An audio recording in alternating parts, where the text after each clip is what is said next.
should that be constructed into bullying? People who have problems that they bring problems to the social media for attention. But I won't call it bullying because I mean, first of all, you brought your problem for people to share their opinion over. So deal with that as one of the consequences of bringing your situations to the social media space for attention. Then for between the victims of the gist and all of that, I realized that people go even because it happens in real life. Actually, if me and somebody get issue, I want to talk the last. I want to say the most to make the other person look terrible. So in that situation, we've lied on people, we've exaggerated situations, we've said things that there's never even painted pictures, manipulated conversations to make sense. So like I always keep telling people, all these things they make look like strange things on social media.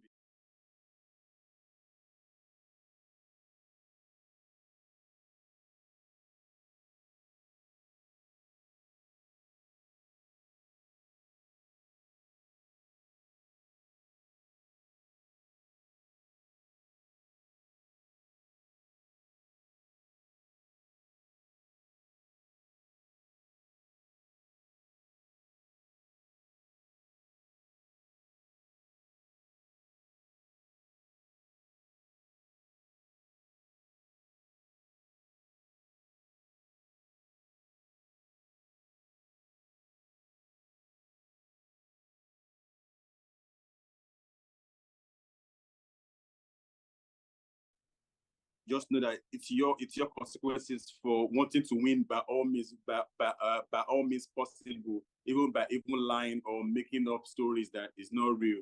And also people paying attention also too should always remove the emotions of people's situation. Listen and learn and not listen and tapping, because sometimes not everything that's real as it is. So some things are PR stunts from people. People are just obsessed with attention, and they know that if they tell the story like this, people will come and jump on it. Cora acid story, I saw it, I laughed. Cora has a song with Slim Case that she paid for free for that she needs to sell a part of the whole deal, and the perfect thing she could probably have done was to come shout for help for something that you and I cannot prove that happened. Who is the acid power? How did the acid was poured? And the same Cora, after 2 days, they do your papa on Instagram. So I'm telling you for free, it could be a stunt on her end for attention, and she has gotten the attention of the most gullible set of people who can jump on anything. She was on a live when this happened, so people really could attest that there was such interruption to her life on account of somebody who came to assault her while she was still alive. So what we all might not have seen this person who came for the Hollywood. What if all of that was a Nollywood movie acted for all of us so that's what I'm saying exactly. Why was it at that live? Why was it now that she had a song with Slim Case? There's no way she would know that somebody was going to. She was like, "Are you saying this was the script being acted out in her faces?" Anyways, I'm not trying to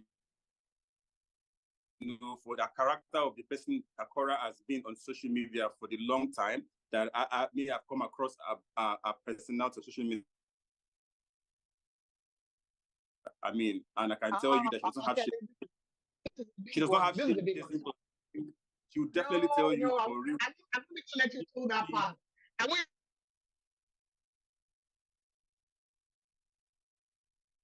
If it's not what it is, then I mean, I can be called out on it, but I've seen her chase cloud.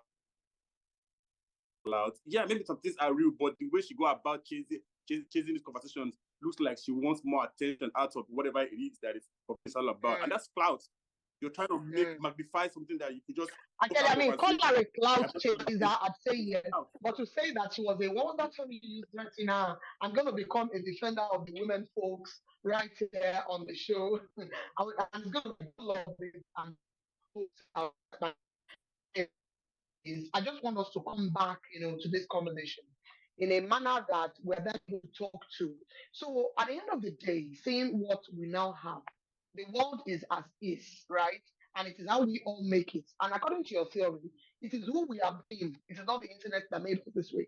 It's who that we have been. The internet just gave us an amplification platform to be able to see these things play out in our faces. So overall, when we look at this, what strategy do you think? And I think real life, because you seem to be absolving Justin of any fault, in my opinion. Now, how do you see Justin? Let me even ask that first before we move on to the other question. How do you see Justin?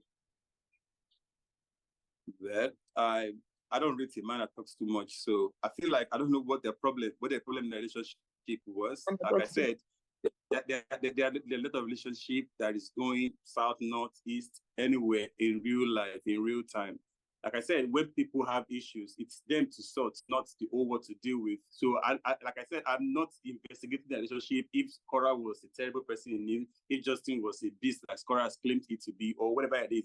I feel like if that's what we're doing on social media, then we're probably just doing the wrong things on social media, because people's problems should be their problems to deal with. We all have their problems that we should deal with. But Justin, as a person too, I feel like he enjoys also the attention, because if something does not work for you, you walk out of it. There are a lot of people who I can tell you have the similar situation that they have, but they decide to not speak about anything that would either put them in a conversation for clouds, for banters, for crews, or anything. But some people enjoy, like I said, the attention. So they do things for attention. That depends on what they're using the attention for, either for sympathy, either for PR, for whatever they are selling as a product, or either for just being popular for popular sake on social media. It depends on what they use it for. But anybody I mean, look at Malcolm, right? And you've had a situation where Margaret, these people are even not saying anything. Everything we now know of Ayo and Mabel Malcolm are things that people who claim to know them are saying. And to a great degree, I think they've maintained a lot of decorum and self-respect, and also mutual respect towards each other, even though they decided, see, we're not going to be together anymore. And we're saying this is a great example. And I hope, and this is another twist, guys. I hope that people on the internet will not even bring them to later talk by virtue of how they seem to be poking them with things they know and do not know. Okay, we could go on with this conversation. And I know that if it wasn't for the technical glitch, there were angles really wanted this to go. Margaret has lots of questions. Papa has a lot of contributions. But you know as it goes, we're going to find a very comfortable time again to bring you back to contribute on the lounge. You've made such a pretty brilliant guest. Thank you. Thank you for coming. Thank you. Very quickly, the bulk of the conversation. Now, it should be a wrap, except, of course, Margaret and Apampa have to extensively pour their hearts out as we say goodbyes on the program. And that goes to you first, Margaret. Okay. So for me, I will just say this. You put your life out there, you bring it to our faces, we will dissect it. See, there is no, I'm just going to look at it and pass. It's impossible. People have serious issues, and the only way they help themselves now is feed on other people's misery. So you bring yourself, you put your life out there on social media and expect people to pass and say kumbaya. You're joking. They will dissect it. So my advice to you is, whatever seems to be public enough, it is fine. Put it there. Let us laugh and dance together, just the way skip makers do it. Private matters, finish it in your sitting room or with a therapist. I actually think most of you need therapy. Finish it there. Don't bring it to social media. Social media right now, it's not a safe place for anybody.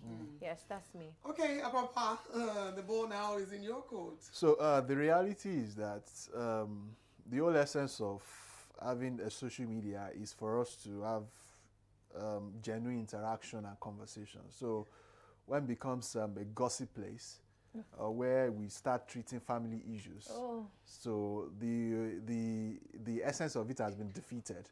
So the idea is that, I mean, there are some certain conversations that, I mean, for a right-thinking person, you are not supposed to bring it to the social media. It's not meant for, places like that. So when you bring it down there, like Margaret said, of course, you can't control the way people react. You can't tame the comments they push out. So once you know that this thing is not meant for the public, just keep it at home.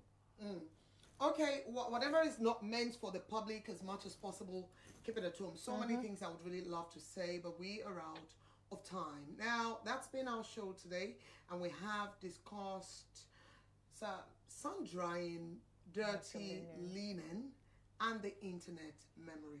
I feel like there's a whole lot more to still do with this topic, and justice, in my opinion, is still not done. I just say, expect us to bring this topic back some other time, and of course, possibly bring Akinyele Soul Child right back. Thank everyone who joined. My name is Melanie Ishola. Do have yourself a fantastic evening. Goodbye. Bye.